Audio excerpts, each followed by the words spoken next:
that is just my son.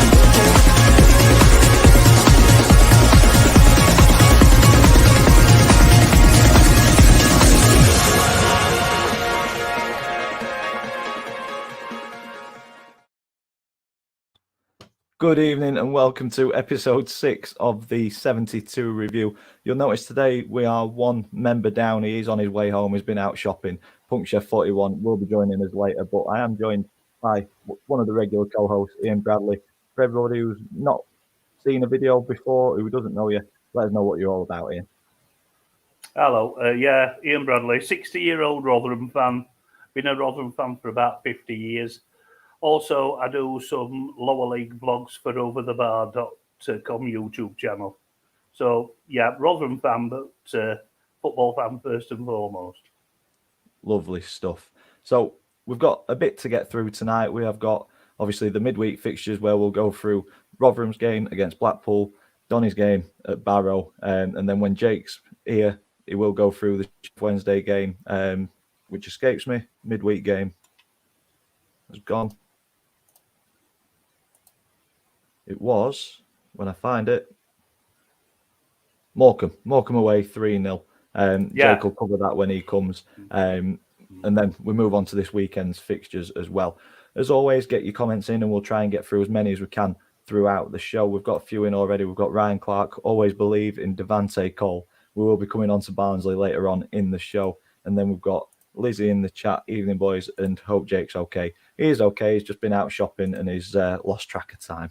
So hopefully he gets here fairly sharpish. But I think the best place to start would be League 2. We'll do something different. We'll go with League 2. We'll get the doom and gloom out of the way first because Doncaster's form has fallen off a cliff, really. So let's get the ticker across the bottom. Midweek fixtures are all in there, and the results, and then the weekend fixtures are there as well. So let's get on to Barrow 2, Doncaster Rovers 0. And I thought this was going to be a tough game. Barrow have started extremely well in the league. I signalled out Ben Whitfield as a potential one to watch for Barrow, but I mean, the stats just show everything that you need to know. One shot on target is extremely poor, and it's kind of what's been happening over the last couple of games for Donny. We've been lacking in that final third, lacking in the final ball.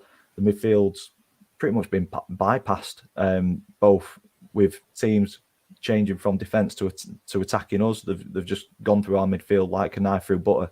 But then also us, when we're changing from defence to attack, the midfield they're not quite doing the jobs that they need to be doing, in my opinion. And it's making it a really tough job for George Miller up there on his own.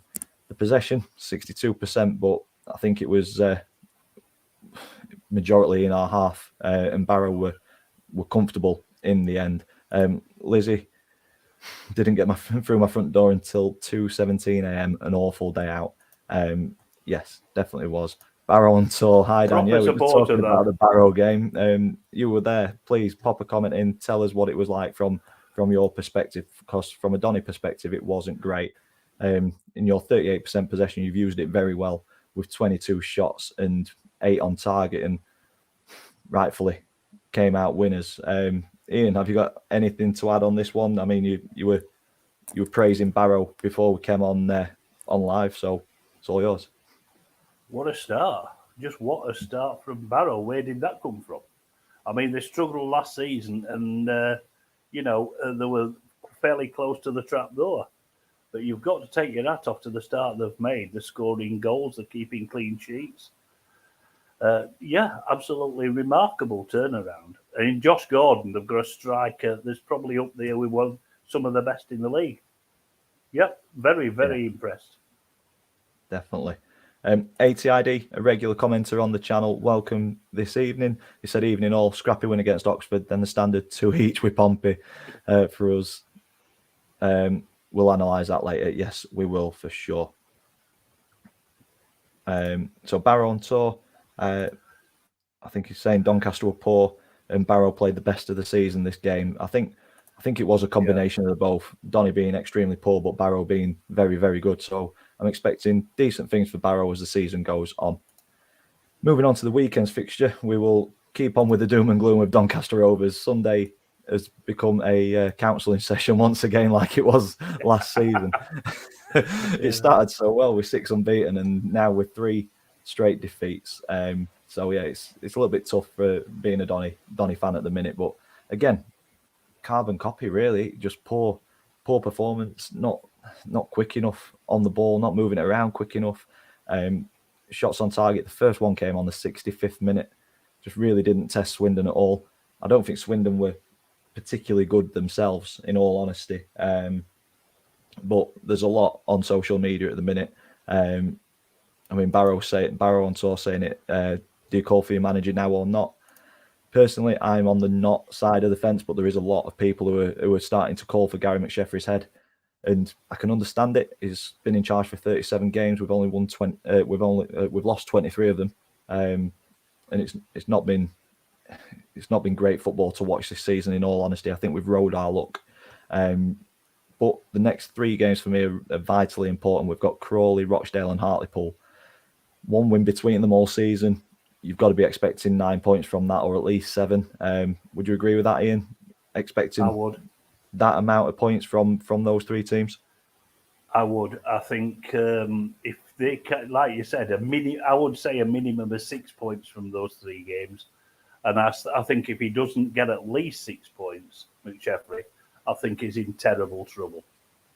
Yeah, I'd agree. Because they are, they are the games that, as a club, Rovers would be expected to at least compete with those. I mean, those are bottom end clubs. Yeah, they should be looking to win those. Yeah, without a doubt. Yeah, I think we're all in agreement with that. It's a vital couple of weeks for Gary McSheffrey and Doncaster Rovers. ATID losing to Swindon is enough for a sacking, sadly. Disgusting club. In fairness, they made the playoffs last season, so they're not they're no mugs at this level. But yeah, it wasn't a great performance, and I think it's just put a little bit more pressure onto Gary McSheffrey. Lewis Foster in the chat as well. Should have never been appointed in the first place. Yeah, there's questions about his appointment and was he the cheap option, or we can go on for hours about it, unfortunately, or fortunately, however you're going to look at it. He was appointed, and I think as a fan base, we've got to support him the best we can, but sometimes a job does become untenable, and it makes it more difficult to back him. And I think this week or the next 2 weeks are vital for him and Doncaster Rovers. Lizzie, hitting the nail on the head. I don't understand why we lump it up to Miller up top all the time. Yeah, we've got good footballers, we've got a good team there. And Miller is not the kind of striker who's going to hold it up. And if he is going to hold it up, you need to have somebody close to him. And I think there wasn't anybody near him, 15, 20 yards away from him every time the ball went up yesterday. And I think that just shows why we've only had 8 shots and 3 on target. The supply is just not good enough. And yeah, we deserve nothing from that game. So that's the doom and gloom, all done and dusted. We will move on to Ian now. You were wanting to touch on Newport against Barrow. So let us find that game. And Barrow continued again. A good start. Again, I'm praising Barrow. I mean, Newport, I think they've lost 7 straight home games. I mean, that is incredibly bad. I mean, you think Rovers have got problems, but again, a good smash and grab. Yeah, it looks like an evenish game. A good smash and grab by Burton. Burton. What am I talking about? Barrow.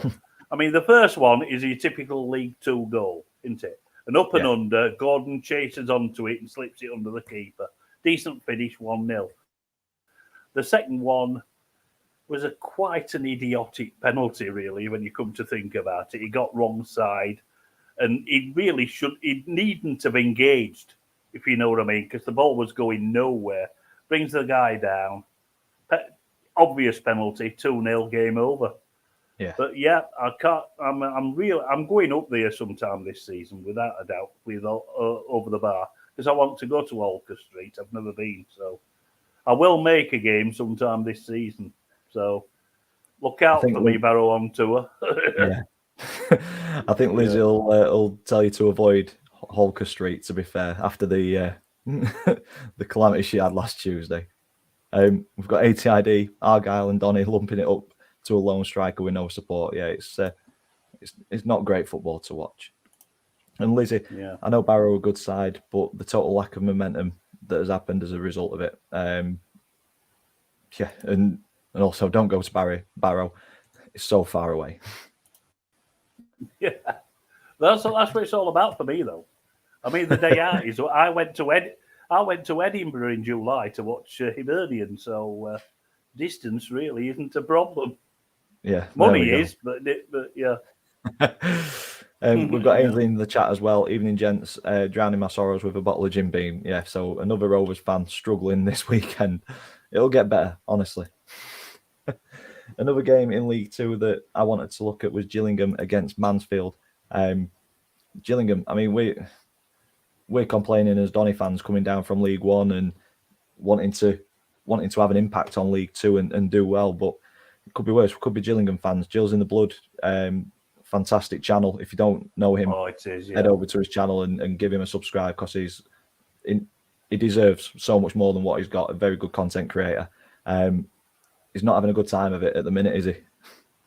No. I feel for Matt really because, like you said, he produces fantastic videos, and he really is suffering. I mean, I expected Neil Harris to set him up better than what he did. He must have had an awful time in recruitment in the summer because his team are just abysmal at the moment. I mean, Mansfield are a good side, don't get me wrong. For this level, they're a pretty good side, and they'll be up there or thereabouts. But it looks like another total capitulation for Gillingham. And it must be horrible to be. Matt came out and said that it was an absolutely shocking first half and the damage was done. But that win, after a good win against Donny, that's brought them into the playoff picture. And like I say, I think Mansfield will be there or thereabouts come the end of the season. A good team at this level for sure. But Gillingham, I do have worries for them. Neil Harris is going to have to do something to turn that around fairly quickly because they're nervously looking over the shoulders at the bottom two at the minute, aren't they?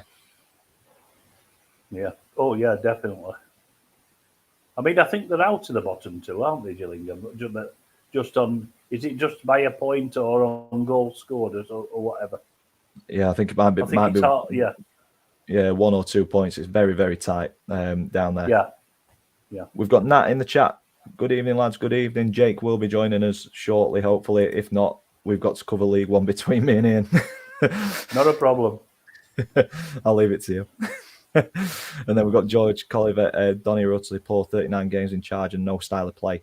I can't disagree. The style of play seemed to be creeping in at the start of the season. I thought we had spells where we were playing the ball around fairly well. I mean, the pre-season friendly against Rotherham, I thought we played decent football. I thought we played decent football in the pre-season against Huddersfield. And we've seen kind of little bits of it over small periods. I mean, against Salford, against Stockport, we dominated against Northampton, but it just seems to have just flipped over the last 3 games and the confidence has gone. I was very impressed with Rovers when they played Salford. I thought second half, Rovers were very good. Yeah. So something's gone a bit awry in the dressing room, in my opinion. It looks that way, doesn't it? Definitely. Yeah, it does. The same players. Yeah, same players, same setup. So, we're not getting the same performances or results, unfortunately. ATID, Mansfield are a different gravy this year. Mansfield to get promoted. If Argyle don't go up, as I need to tick them off. So he's wanting to go to Mansfield. Yeah. I'd avoid it if I were you. Actually, come on. I mean, I don't think the away end at Mansfield's that bad. No, it's all right. The away end's pretty good. Yeah. Who would you bring in if McSheffrey goes? See, honestly, I've not even looked at who's out there available. I think it'd have to be somebody who's available because Doncaster Rovers don't generally headhunt, but who knows? Something may change. And Lizzie, lads, you're making me miserable. Yeah, I think we should move on from League Two. Before we do, though, we will have a quick look at Leyton Orient, just to kind of tip Lizzie over the edge because Richie Wellens continues the only unbeaten run in the AFL with a 1-0 win against Walsall. Walsall, only 2 points from their last 5 games. So, the bad news just keeps on coming for Rovers fans because Richie Wellens is clearly not a bad manager, is he? No, it don't seem like it. Horses for courses. I mean, it's like players. Players fit at some clubs, don't fit at others. Exactly the same with managers. Exactly the same. And it looks that 1-0 win, it looks a very close game. I mean, I saw the goal. It was a scramble by Beckles, but George Moncur made it. A good turn about. Yeah, he is. Yeah. But yeah, they're doing the business. You can't argue against it.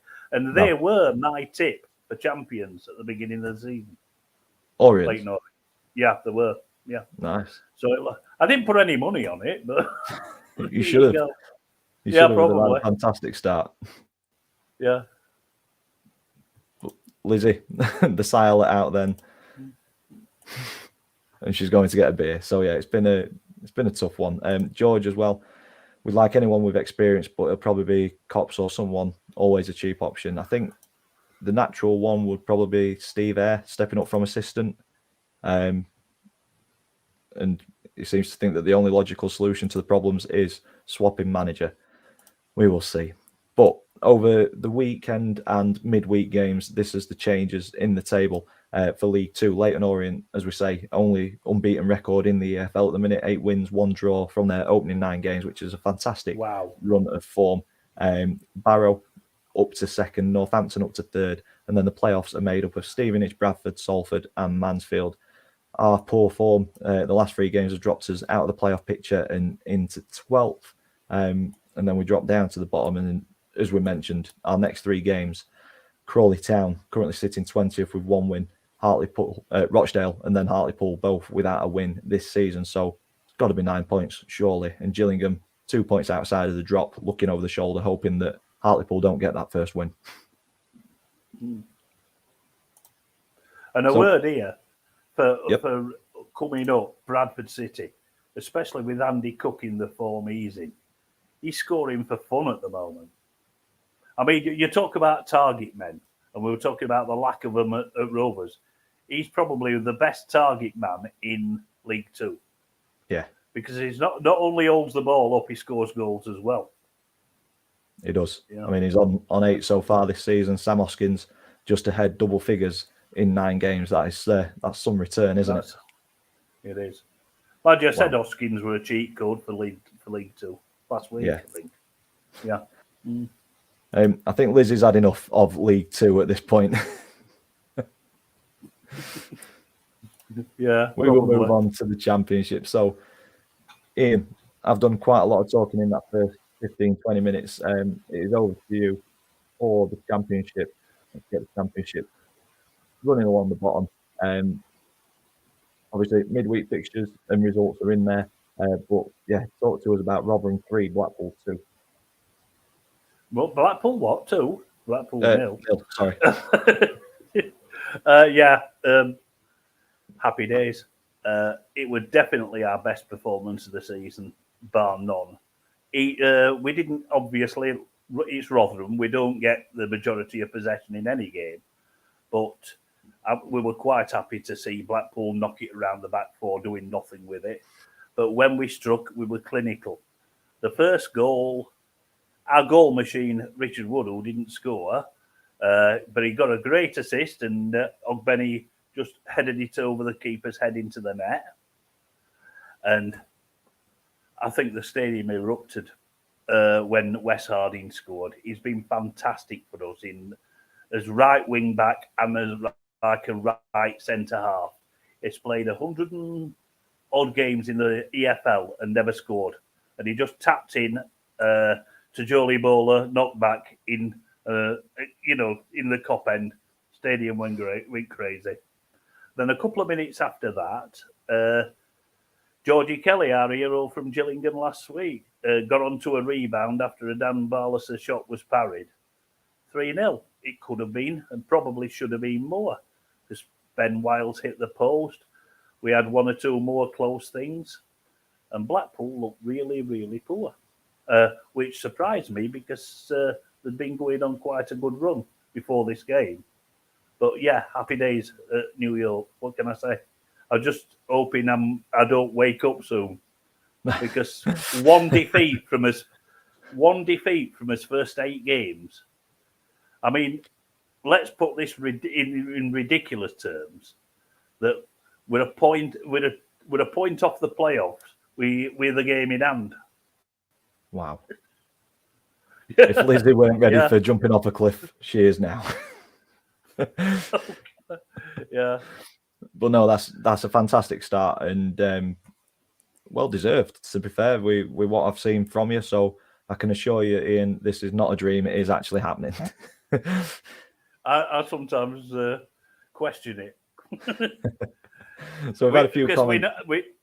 We know. I know it's not going to last because I'm a pragmatist. I know that eventually money will talk, but if we can, like I said, if we finish 20th and stop in the championship, it'll have been a very successful season. In my book, I think you'll finish much higher than 20th, mate. And if we can get give some of the bigger teams a bloody nose in the process, so be it. That's all you want, isn't it? Yeah. So we'll catch up with some of the comments that have come in over the past couple of minutes. If anyone ever wants a cheap win on a bet, always bet 2-2 when Argyle and Pompey play at Fratton. You should have mentioned that in the last show. I'd have chucked a $5 on it probably. Yeah, I think I would as well. Yeah. We've got Ryan Clark in, up the Tykes, always believe in Devante Cole. It was poor when he played for us, but like you said earlier, Ian, it depends on certain people, certain players in clubs. Sometimes it works, sometimes it doesn't. Ainsley Cooper, to be fair, Richie didn't appear to get the best backing with us, but I've said it before and I'll say it again, his man management was questionable. It was, but if you've got the right players in there and they can accept that criticism, then it's a way of getting the best out of them. And maybe we just didn't have the right characters in the dressing room to be able to take criticism on the chin. Who knows? He's doing wonders at Orient, but you would do with the players he's got at his disposal. Yeah, they've got a decent squad. But yeah, I wouldn't say their squad is miles ahead of our squad. I think we've got a good team with some good players in there. But yeah, it's just not quite working. Lizzie, unbelievable what Warney's doing at Rotherham this season. And then ATID, Rotherham staying up in the Championship is surely a sign of the apocalypse. Yeah, you've been yo-yoing for a while, haven't you? Yeah, I mean, the last 6 seasons, it's been relegation, promotion, relegation, promotion, relegation, promotion.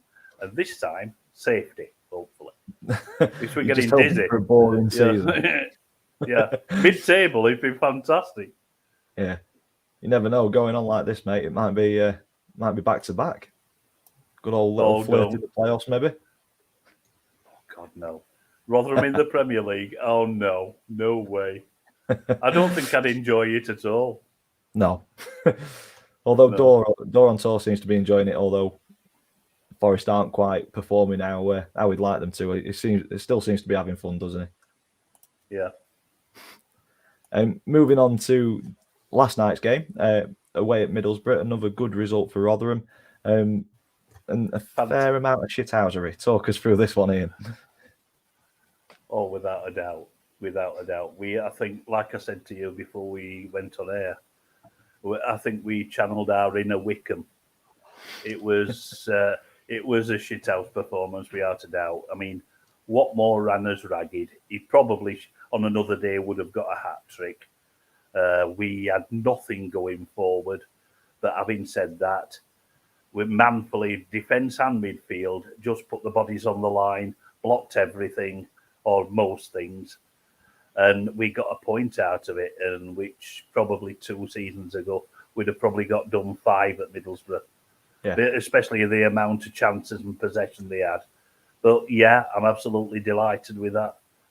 If somebody had offered me 0-0 before the kick-off, I'd have snatched their hands off. But we got a point somehow. I don't know how. Especially the one that I think it will Watmore again hit the post and it sort of more or less rolled near the line, and nobody were there to smash the rebounding up. But I think probably our ex-players Ryan Giles and Matt Crooks felt a bit sorry for us because Crooks Crooksy got a right whack from our goalkeeper Johansson, and you could virtually see the shiner coming up on his eye. Nasty. I think they went for the same ball, and Crooks headed it over the bar, but he got Johansson's fist in his face for his troubles. So didn't even get the reward of finishing it off. And now we've got a fortnight off to enjoy it, if you know what I mean, before we come back. And our next game in a fortnight is against fellow promoted Wigan Athletic at New York Stadium. So that should be a good one. Yeah.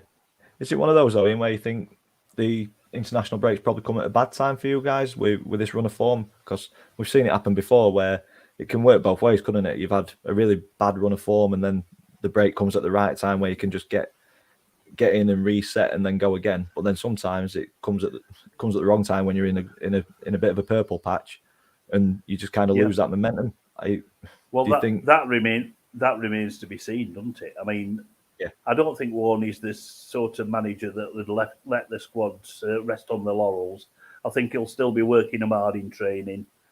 He might have something like a friendly arranged for next weekend, just to keep performance and fitness levels up. That's what I'd do if I were boss. But yeah, I think I trust him to keep us in line, if you know what I mean. Yeah, that makes sense. We've got a question. Have you guys seen that Cardiff have sacked Morrison? Yep. So Morrison's gone today. Paul Hartley, Paul, gone as well. Absolute baffling decision considering he had an entire new squad this year. They've not started particularly well though, have they? I think that's the problem. I think the expectation at Cardiff is very high, and if it's not delivered instantly, then they're pretty quick at pulling the trigger, aren't they? Oh yeah, they are. Well, Cardiff are one of those clubs that have got the trigger happy ownership, along with one or two more. Obviously, I mean personally, I don't think Watford's manager. Who's Watford's manager now? The guy that came from Forest Green. No. Can't remember. Edwards, is it? Edwards? Anyway, to be honest, they're underperforming, and I can't see him lasting till Christmas if results don't pick up. But as far as Cardiff are concerned, entirely new squad. They've got to develop. They can't develop overnight. It takes time. It's a rebuilding process, and Morrison's probably a little bit unlucky. But obviously, Paul Warne will be in the betting for that job, like he is in the Huddersfield one. But you stick your money on Paul Warne. I'm sure the bookies will be very happy taking it. He's not going anywhere. But we mentioned Morrison getting sacked this weekend from Cardiff, and it was a managerless Huddersfield who ended up beating them 1-0. Daniel Schofield seeing the door earlier this week, and I think probably the right decision. I mean, Anthony, who comes to the football with me, he's a big Huddersfield fan, and he was quite happy to see the back of Schofield because it just wasn't working for them. They've made a few changes, put Jordan Rhodes in for his first start, and a cracking finish to get them on the way to the 3 points, a penalty save as well. I think Jordan Rhodes, he was surrounded by about 3 or 4 players, just managed to get it onto his right foot and into the bottom corner, and it just shows that maybe a fresh pair of eyes sometimes does make a big difference. And Huddersfield, a bit of a shadow of the team that they were last season, but I'm not sure if they've got enough to stay up this season. What do you think, Ian? It's a little bit like what they say in the Premier League about second season syndrome, isn't it? Because they were third last season, lost in the playoffs, very good squad, and suddenly it's all turned to mush this season. But whenever you've got Jordan Rhodes as a main striker, and he should be played as a main striker, he's a proven goal scorer. They are worth the weight in gold in any division, but especially in the second tier. Jordan Rhodes, definitely, for me, should start every game, because even if he's having a bad game, I mean, he's a 6-yard poacher, and he can get other goals as well. But he's a cheat code for this league. He's got that quality, hasn't he, to get something. He has, without a doubt. Yeah, I think probably Wagner will go back there as manager. because they had a very successful time under him and even reached the Premier League under him. And I think it'd be an ideal fit. To be honest with you, as just a bystander, anybody can get that job apart from one bloke who's second favourite in the bet. Paul Warne. You want anybody to get it other than Warne. Yeah. Lizzie said Paul Hartley was such a funny name for Hartlepool. Gutted about that. Yeah, I agree. It just seemed to fit, didn't it? Rob Edwards is Watford's manager. Edwards. He's thinking Schumacher from us for the Cardiff job potentially. Could be. And then we've got McSheffrey out. I think we know that they're wanting McSheffrey out. Said it's a terrible season for Cardiff. Donny are going the same way. Hopefully not. And then Ainsley, how has John Bostock still not got a club? Yeah, so he played for us last season, decided to turn down an extension of his contract and is still without a club. Very good midfielder. A little bit injury prone maybe. He could have done a job for us this season, I think. I think so as well. I think you need that quality in midfield, especially in League Two. When you haven't got time on the ball. I mean, Bostock would probably tick all the boxes there, especially playing at the side of Clayton in midfield and Tomlin probably a little bit further forward. And you just give us that option off the bench as well, if nothing else. If one of the guys is tiring, just rotate those three. But he decided to move on and wish him all the best. But to not get another club straight away, I do find it baffling because he's a very good player. Staying in the Championship, anybody else you're wanting to look at, Ian? Let's have a look. Yeah, the Watford-Sunderland game, that was a great game. Go for it. Again, like I said with Watford, I mean, their fan base would be expecting to win games against newly promoted clubs, but it's just not happening for them. But they've signed Keenan Davis is a fantastic signing for them. He's like how can I put it? He's a little bit bulldozer-like, but he's got a lot of skill and talent as well. Yeah. On paper, they've got one of the best squads in the division. Hamza Chowdhury from Leicester on loan for a season-long loan. That's a fantastic signing. But Sunderland, I mean, they've lost Ross Stewart for probably 6 to 8 weeks, which is a big blow for them. But they're still competitive in every game. And Jack Clark is playing out of his skin at the moment. And thoroughly deserved the draw. I mean, I bet it was a fantastic game for a neutral. Yeah. And probably definitely. the 2-2 didn't suit either manager. But a very, very good match. I think O'Neill were a little bit unlucky with the own goal, but cracking header. Oh, it was fantastic header, yeah. Just at wrong end. It were nearly as good as the best own goal I've seen yesterday, which was Sean Raggett's. That was a fantastic dive. That diving header straight into the top of his own goal. Yeah. You mentioned with Stewart being out, Sunderland without a recognised striker and still managed to find the back of the net twice and put Watford under a lot of pressure in their own back garden in the second half. So, Sunderland performing particularly well at the first time back in the Championship for a while. So, definitely ones to watch out for as the season goes on. Yeah.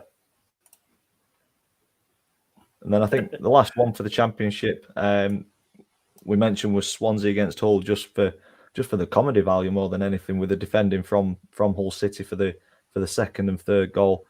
Swansea though probably should have been 3-0 up before they got 1-0 up, hitting the bar 3 times, twice in the first half and then once early on in the second, before a lovely ball for Ryan Manning over to the back post, and he's finished that very nicely. But then the circus ensued, didn't it, with the defending for the second goal. The defenders are wanting to clear it, feels a touch on the back of his leg. He swan dives down, expecting to get a free kick, only to turn around and see that the goalkeeper's the one that's actually touched him, and it's left an open goal for Luke Gundle just to slot the ball away. And then it went from bad to worse for the lad. He tried to play out from the back, I don't know what he saw. He clearly didn't see Pirro coming through, and he's latched onto it, and it's a lovely finish, a little dink over the keeper. But I think the game was already pretty much dead and buried by that point. But yeah, a bad day at the office for the defender. His name escapes me. Figueiredo just had an absolute shocker. Poor lad. Oh, he had a mare, didn't he? Yeah, but worries for Hull City after starting so well. They've conceded 18 goals in 6 games, 4th straight defeat. Do you think they need to start looking over the shoulder? I mean, we'll have a quick look at the table before we move into League One, and that poor run of form has dropped them down to 20th. Some big teams down that end, isn't there? There is. But yeah, I mean, there's serious cause for concern for Hull fans, because they're not just getting beaten, they're getting absolutely trounced most games now. And the defending yesterday was absolutely, it was I would say National League level defending. It was absolutely crazy. I mean, no disrespect to the National League, but God, heaven forbid. I mean, I must admit that second goal did amuse me. When he thought he was going to get a free kick, it was his goalkeeper that brought him down. I thought that was hilarious. It's like they never played together. Yeah. What do they do on the training ground? Who knows? Makes you wonder, doesn't it? It makes you wonder. Yeah, it does. But yeah, there is some big clubs down there. I mean, who'd have thought West Brom had only had 1 win from the first 10 games? Wow. Yeah, that's another one that could be in trouble, Steve Bruce. Yeah. Yeah, there's some managers down there that are on extremely thin ice, I think, for the size and the expectation that those clubs come with. Like, say, Steve Bruce at West Brom, they'd be expecting to be pushing playoffs, if not automatic promotion, and they're almost in the bottom 3 after 10 games. And as we always say, the 10-game mark is pretty much the first marker that you actually take any notice of the table. Yeah. So. Yeah, worrying signs for West Brom, Middlesbrough, Huddersfield, Hull City down there as well. And also, I mean, one word of praise for John Eustace at Birmingham, because he seems to have pulled them back from the bootstraps, because they looked awful against us, but they've gone from strength to strength since then. They've had some good results. Yeah. Yeah. But then moving towards the top end, it's nice to see local clubs doing well. Sheffield United performing extremely well this season, 23 points from 10 games. Norwich keeping all of the coattails on 20 points from their opening 10. And then probably didn't expect to see Reading up there with their off-field issues, but on-field doing fairly well, with Burnley, Sunderland and QPR making up the playoffs. And Rotherham, like you say, 1 point out of the playoffs, but with a game in hand. So, yeah, end the season now, or... Oh, definitely. Definitely. It is a little bit funny to see Reading 3rd place with a minus goal difference. Yeah, -4 as well. That's been going.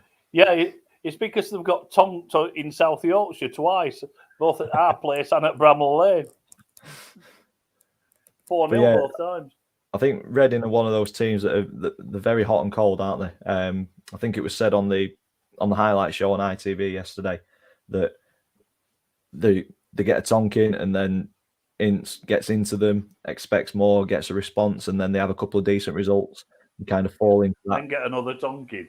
Yeah, they just kind of fall into that false sense of security, or they just get a little bit complacent and then get another tonking. So, I suppose it's an entertaining season for Reading fans, if nothing else. Oh, yeah, definitely. So moving on to League One now. Jake hasn't joined us. I don't know if he will be or not. But we'll leave Sheff Wednesday. I'm going to say, if you want, I can take the Wednesday game. It must have been listening, because Jake literally came as we went to League One. So if you don't know Jake already, Punk Chef 41, please introduce yourself. Let everybody know what you're on about. Is he there? Where's he gone? Jake has gone. Hang on, he'll come back. He's froze out. He'll come back. Once he's back, we will move on to Sheffield Wednesday and give him another introduction. But you went to Derby yesterday against Wycombe. I went to Pride Park. Yeah, quite impressed actually. For the first half hour, by the way, 24,000 for third tier footballs out of this world. And they were loud as well, Derby fans. But getting towards the game, Wycombe went a goal up. That Mehmeti, who's been really good this season, scored a lovely goal. Cut inside, received the ball, cut inside, and finished on the goalkeeper's left-hand side. And for the first half hour, Wycombe was the better side, comfortably the better side. But about the game, Derby were feeling the way into the game. But the first chance of note was around about 35 minutes. McGoldrick tried to chip the keeper who tipped it over.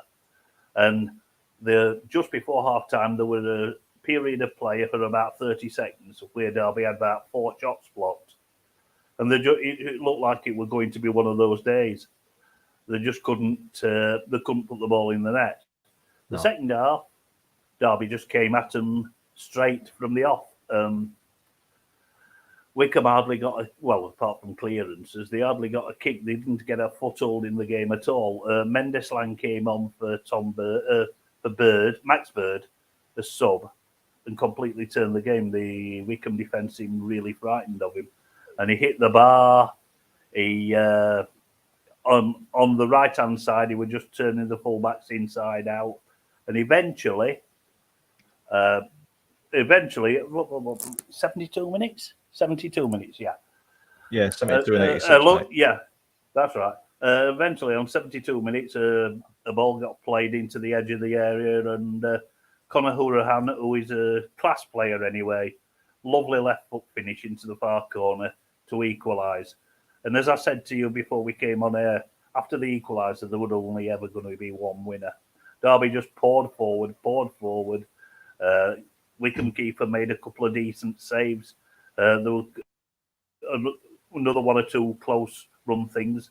And Hourihane finished it off on 80-odd minutes with another good strike with his left foot.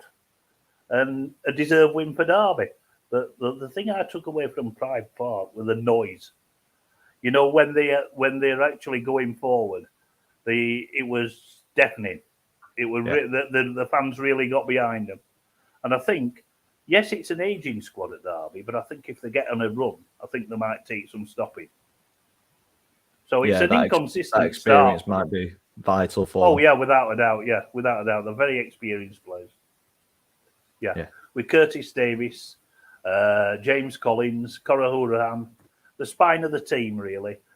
Yep, they're all over 30 years old, but you can't beat that experience. I know that from like Richard Wood at Rotherham. Yeah. I thought you were talking about yourself then, that age and experience. Yeah, I'm that. Yeah.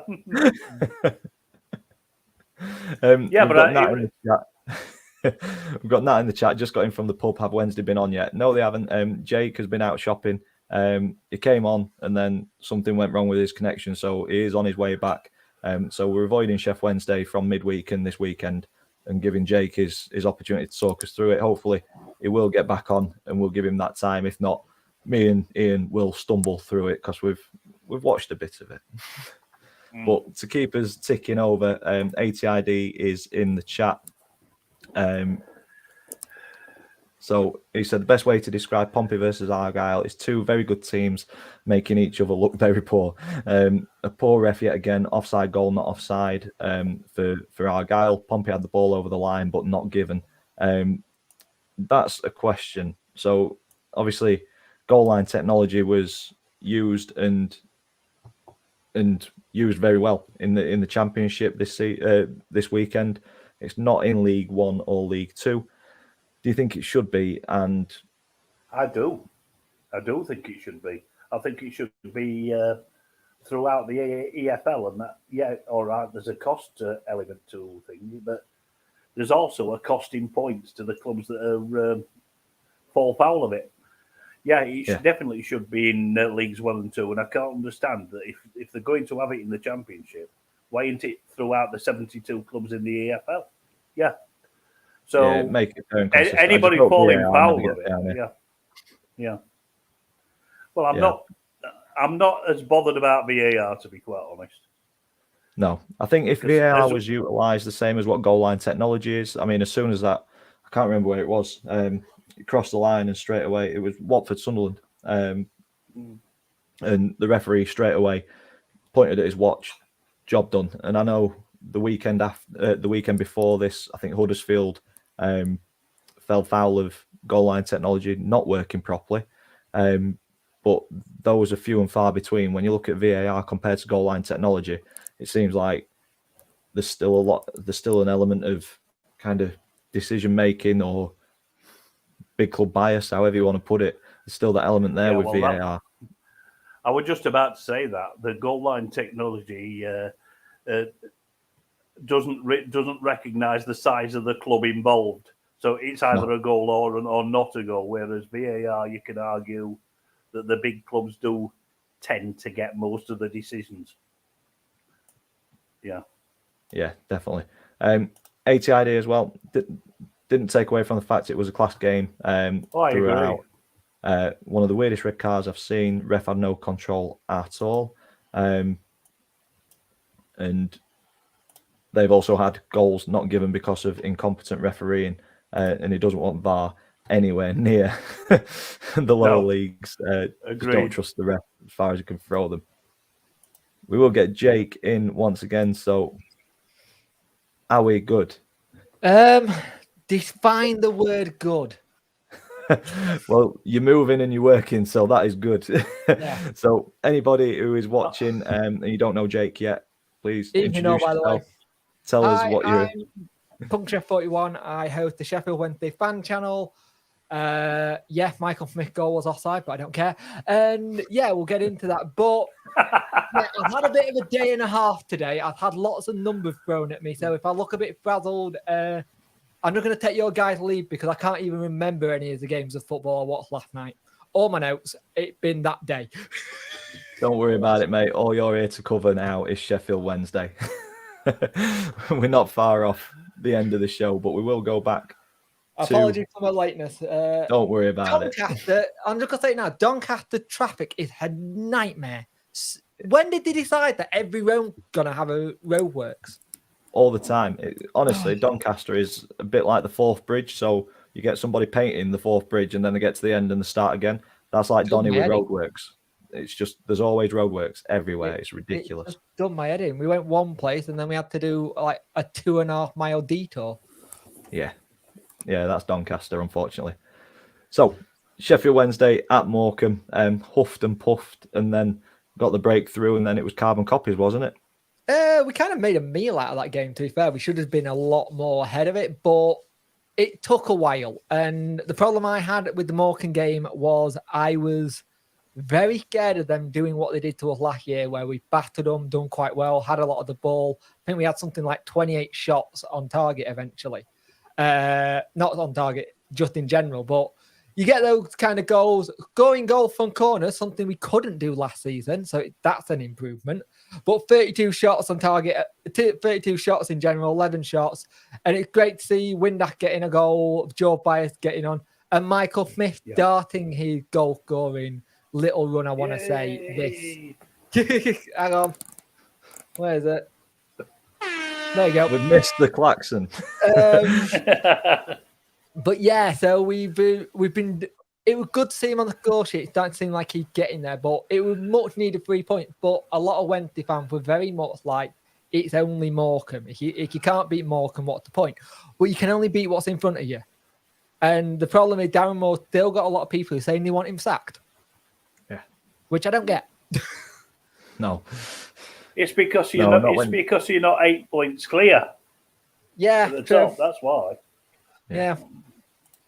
So good midweek performance. Did the business, like you say. You can only beat who's in front of you, and then that brought you into a bit of a crunch game towards the top end of the table. First versus second, was it? Second versus fourth. Second. ridiculous. First versus fourth. I think we were when we came into this. Yeah, the top four played each other, didn't they? Yeah, that was it. Yeah. Ainsley's asking, hey up Jake, how we're feeling after that 2-2 with Ipswich. So walk us through that 2-2 with Ipswich. How do I describe this? I'm not Nigel Pearson, so I can go over it. The referee was absolute dog shite. I have never seen worse refereeing in my life. I really haven't. Lads, can you explain to me how you're offside in your own half and then they get a free kick for it? You're not. Thank you. No, I can't understand. No. It shows you he's just been promoted from, I think it's non-league, and this was his first League One game. Right. And it showed. It showed. Their first goal, they just tore us apart, really. You don't let a central defender run all that way and not crop him. The rule of thumb is you can't beat him, crop him, and take a professional foul. That was a joke, and he ran through us. Yeah. They were very good. They were very good, and you can tell why the top. We had little spells where we had a lot of the ball, but didn't really make it count. And when that second goal went in, it's an awful own goal. I'm not going to lie, it was really bad. But there's nothing he could do about it. If he moves his leg one way, he's still going to do the same thing. Where that ball came in, it was just awkward for him. And I felt for him because he got pulled off at that point. I think he was coming off anyway. But then Sheffield went to do this strange thing sometimes when we're at home where the crowd can be on our back, but we can, with that one lift. When Bayer's goal went in, that roof went off. Reece James, just really good player. Yeah. When that first goal went off, it just gave us that lift. And I think the only bit that's a bit bad about this game is the refereeing was terrible. But there was a section of our fans who were throwing things at the officials, throwing things at players. You don't do that. If you're going to do that, don't turn up. The game nearly got abandoned. The referee actually turned around and said to both managers, I'm going to call this game off if it don't stop. Nothing really got said on the tannoy, though. But then we kept on huffing and puffing. And, Michael Smith was a country mile offside. I know. I get it. Yes, to all the fans who have been going at me, going, oh, that shouldn't count. It happens. It's football. This is why we like no VAR down in the lower league, because it can go, it's just how it is. Humans make mistakes. Yeah. It was miles offside. Do I care? Do I hell? It was a point against unbeaten Ipswich, which is something I'm kind of proud of, to get a point against a team who's unbeaten, because that shows the fight back. It shows that we can do it. They nearly got one right near the end. Some questionable stuff with Stockdale's keeping. He's playing as a sweeper keeper at times. But all in all, to get a point against Ipswich I'd be happy with that if that was the full-time whistle. And the way we got it even better, like it says it all, that the 2 shots on target was our 2 goals. Yeah. So it says it all. Yeah. But to get Michael Smith properly up and running by the feel of it, it's a good tie. But I was happy with it. But that referee shouldn't be refereeing any more games up this league. He needs to go do some League 2 games. Sorry, Dan, you might get him next week. Yeah, wicked. Cheers. But general consensus. To be honest. Go on in. All right. To be honest, Jake, I thought it must have felt like a win. Oh, yeah, it did. Being so late on. Yeah. Yeah. It's nice when you have a team of players that are getting on the back. And like I said, that Bayer goal, you just heard it. You didn't even have to hear the commentary. It just was that buzz of going, that's a lot of people celebrating. And we do have a good home atmosphere. We have a good away atmosphere. Like I said, when we lost to Barnsley, I'm glad that we had that unbeaten record at home gone. We can start a new one. And I think that's good for having with a new team. The more that you can do that, the better. It was just a really good result for Wednesday in terms of it. It keeps us going. And I kind of agree with Dan Moore. If we kept on going for the next 10 minutes, we probably would have won it. But the only downside we got from this, Mark McGuinness, who we got on loan before the game, he picked up a 5 strain. Looks like he's going to be out for a while. This was the defender to replace the defender that got injured. So it's not looking good. We haven't got many centre-backs at the minute. Yeah, that's not good. You've got it. Yeah, he did very well, actually. You've got Icky. Yeah. Yeah. Tough one. ATID asking if it was a hologram of the Pompey Argyle ref. He was shocking. Must have been fans of the lower League One clubs who hate us in the top 4. ATID, I've got something for you. Green or red? Hey, you asked for it and you've delivered. I think that's a good place to go. We were on Pompey when Jake joined us, Pompey versus Plymouth, and we've touched on this quite a bit during the stream. A regular 2-2 draw, and ATID said that it's basically 2 decent teams that have made each other look pretty poor, and he likes the Green Army. Green or red? We like to deliver on this show. But Niall Ennis, Claxon, we'll get that going. Probably could have had a second as well. But the Sean Raggett, was that the own goal, which was a diving header? Yeah. Yeah. That's the one. Wonderful. Fantastic goal. Yeah. But Portsmouth... Karoma's goal were a good one, though. Pompey's opener. Yeah. But Pompey, they're in that kind of run of form. They're very resilient, especially at home. Seeing Pompey this good. Yeah. Early doors. They're expected to do really well, but then just tend to just tick over. Whereas I think maybe the 2 teams at the top, you can tell that they're up there this year, and it's something that you couldn't say last year. Yeah, definitely. A very good start for both of these teams, and probably take a draw away from home. I will say I have heard some Plymouth fans get a bit worried about Schumacher being linked with the Huddersfield job. Yep. I don't think it's going to happen again. I really hope it's not going to happen again, because that'd be cruel for it to happen 2 seasons in a row. That would not be fun. But with the Huddersfield Town job, it's going to be interesting who go. But they do like to go lower league. So if you got a manager doing well, lock them up, do a Cole Stockton at Morecambe, and don't let them out your basement. I've already said that. Saying different gravy at the minute. Should have done if Wicker squared it earlier. And yes, sensational stuff for Pompey's first was stunning, ignoring the absolute pony defending from Edwards prior to it. We've got Luca in the chat as well. Big up. Good evening, Luca. And ATID is more worried about Cardiff now. So yeah, Schumacher could be on the way out, which would be, like you say, very, very harsh 2 seasons running. I'd really hate it if that happened to them again, because yeah, they had that little bit of stability with Schumacher already being there. And I think if you do it again, they're going to have to look elsewhere. Yeah, definitely. Yeah. And we were going to touch on now. Go on in. Sorry. And now Ryan Lowe's boring everybody to tears with Preston. And the 0-0 draw specialists of the AFL. Yeah, you don't want him back. We were going to touch on Bristol Rovers 3, Lincoln City 6, but I'm conscious that we're ticking up to the hour mark. So I've seen that we've had a couple of Barnsley fans in the chat, so I think we'll finish on Barnsley, look at the league table, and then call it an evening for this week. ATID, we have no ambition, sadly. Our owner likes to pay managers with celebrations. Good time of year. It came to that time of year, so good. But moving on to Barnsley, a fantastic away win for them. Cambridge had a very good home record coming into this one. I don't think they've been beaten at home. Devante Cole, we'll have a drink for him. And hit the klaxon. We've had a couple of comments in saying, always believe in Devante Cole.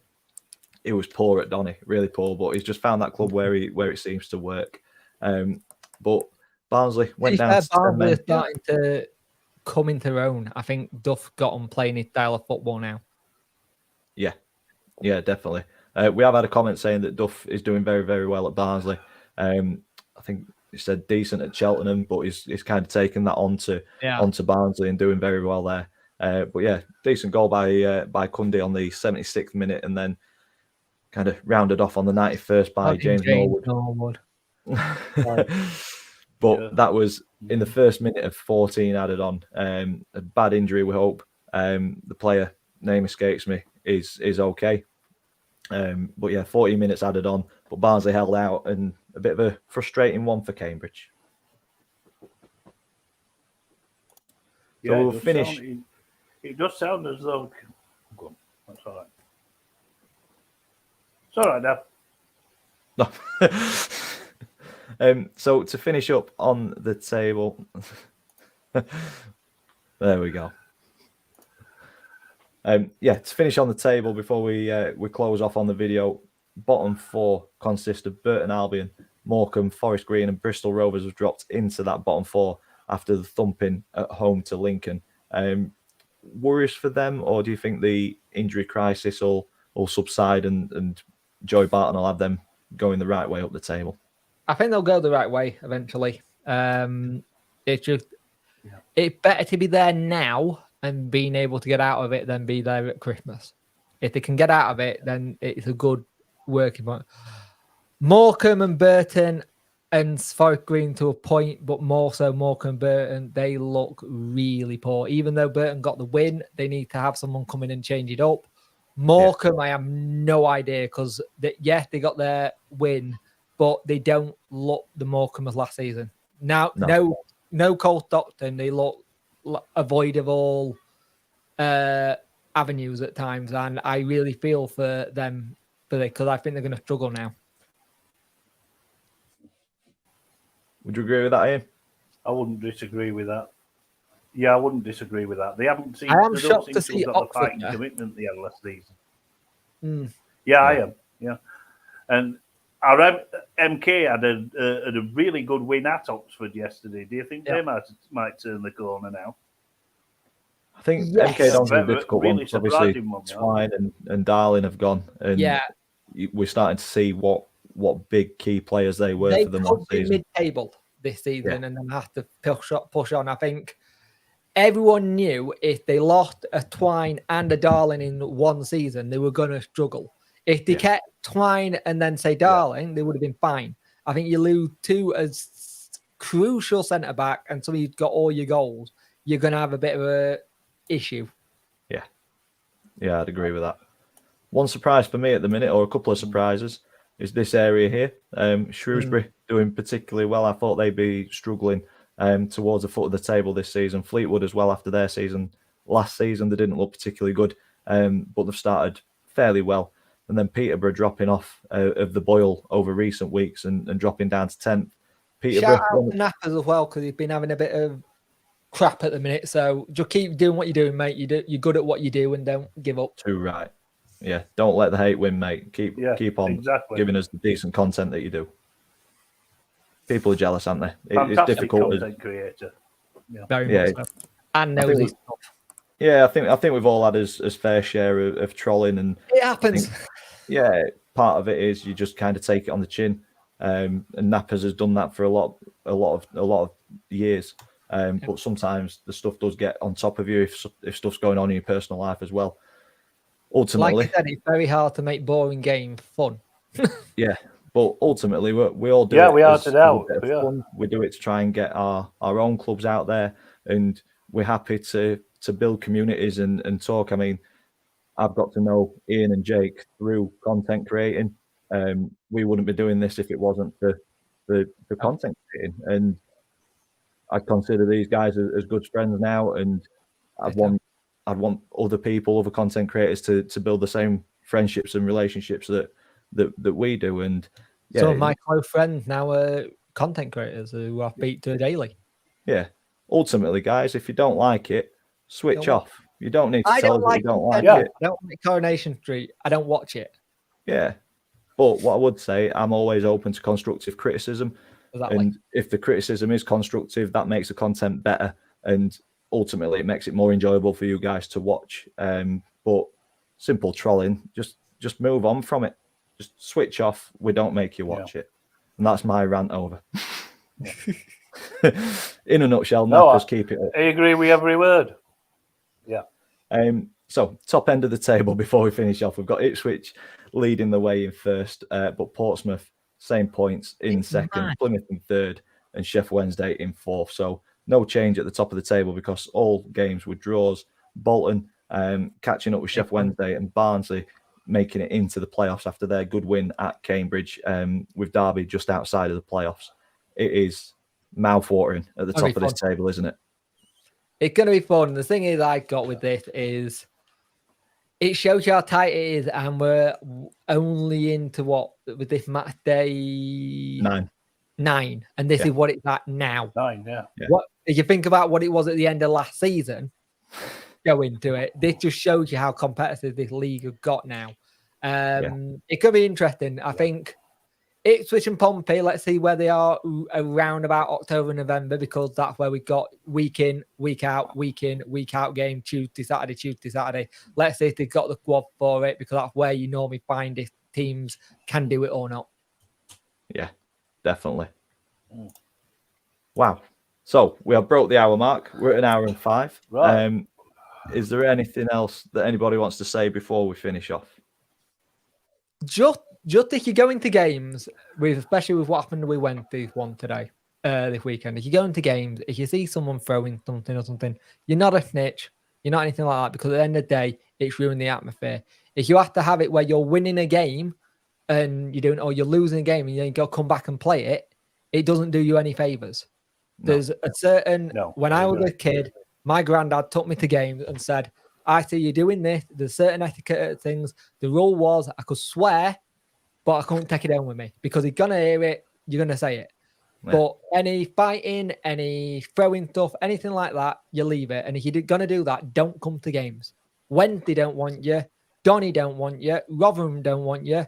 None of the club want you. You're going to be acting away. Like there was a Wednesday fan that left who got attacked by some Ipswich fans as well, and he got headbutted. This needs to stop. Yeah. End of. We go to football because we enjoy it.